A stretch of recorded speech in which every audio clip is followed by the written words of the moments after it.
మద్దతు పొందడం కోసమో ఎస్ఆర్ విమర్శించడం కాదు. మనస వాచ ప్రజాస్వామ్యం మీద నమ్మకం ఉన్నటువంటి ఏ రాజకీయ పార్టీ కూడా ఎస్ఐఆర్ని వ్యతిరేకించదు. ఇంతకు ముందు 7 సార్లు 8 సార్లు జరిగింది కాంగ్రెస్ హయాంలో. ఇది కొత్త కాదు, ఎస్ఐఆర్ జరిగేది. ఆ రోజు లేనటువంటి అభ్యంతరం ఈ రోజు కాంగ్రెస్ పార్టీకి ఎందుకు వచ్చిందని అడుగుతా ఉన్నాను. ఎందుకంటే ఆ రోజు కాంగ్రెస్ పార్టీ అధికారంలో ఉంది, వాళ్ళ హయాంలోనే ఎస్ఐఆర్ జరిగింది. మరి ఆ రోజు ఎందుకు మాట్లాడలేదు? మీ ప్రభుత్వమే కదా ఎలక్షన్ కమిషన్ చేసినప్పుడు మీ దగ్గర అధికారంలో ఉన్నది, మీ ప్రభుత్వం ఎందుకు అంగీకరించింది అడుగుతా ఉన్నారు.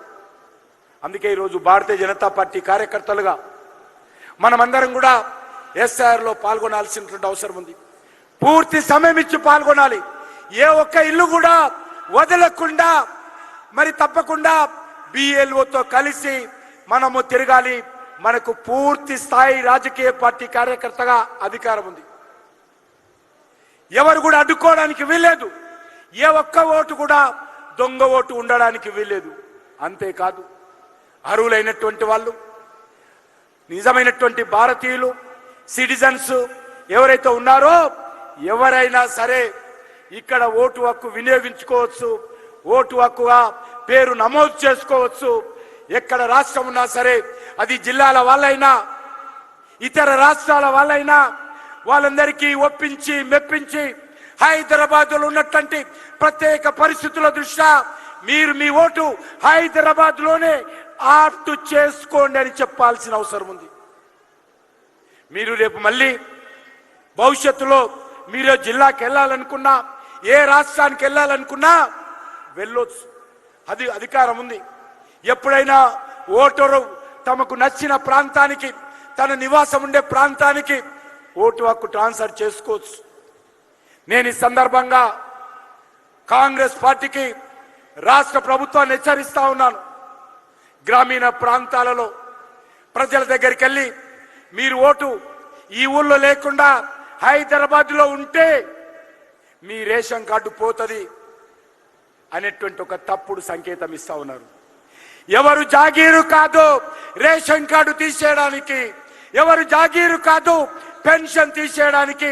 ఓటు హక్కుకు, సంక్షేమ పథకాలకు సంబంధం లేదనే విషయాన్ని కూడా ఈ సందర్భం ప్రభుత్వం గుర్తు పెట్టుకోవాలి.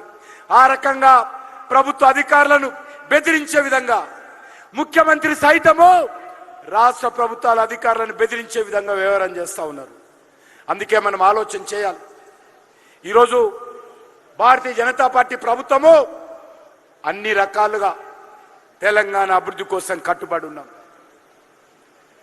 మరి ఈరోజు కాంగ్రెస్ పార్టీని అడుగుతా ఉన్నాను, మీరు ఇన్ని సంవత్సరాలైంది, 2 సంవత్సరాల 7 నెలలు కావస్తా ఉంది. మీరు ఇచ్చినటువంటి గ్యారెంటీలు ఏమైనావో ఇంటింటికి వెళ్ళి ప్రజలను చైతన్యం చేయాలి. నిరుద్యోగ యువకులకు ఇస్తున్నటువంటి నెలకు 4,000 నిరుద్యోగ భృతి ఏమైందో ఈరోజు రేవంత్ రెడ్డి చెప్పాలా, రాహుల్ గాంధీ చెప్పాలా? మీరు హామీలు ఇచ్చి అధికారంలోకి వచ్చి ఈరోజు భారతీయ జనతా పార్టీనో, నరేంద్ర మోడీనో, బీజేపీ ఎంపీలను విమర్శించడం కాదు. మీరు ఇస్తానటువంటి హామీలంటే నరేంద్ర మోడీ గారు ఏదైతే హామీ ఇచ్చారో తూచా తప్పకుండా రైల్వేల అభివృద్ధి కోసం, జాతీయ రహదారుల అభివృద్ధి కోసం, రైల్వే స్టేషన్ల అభివృద్ధి కోసం, పేద ప్రజలకు బియ్యము, రైతులకు మోడీ డబ్బులు ఈరోజు పక్కా బాజాబ్తా భారతీయ జనతా పార్టీ ఇస్తున్నారు.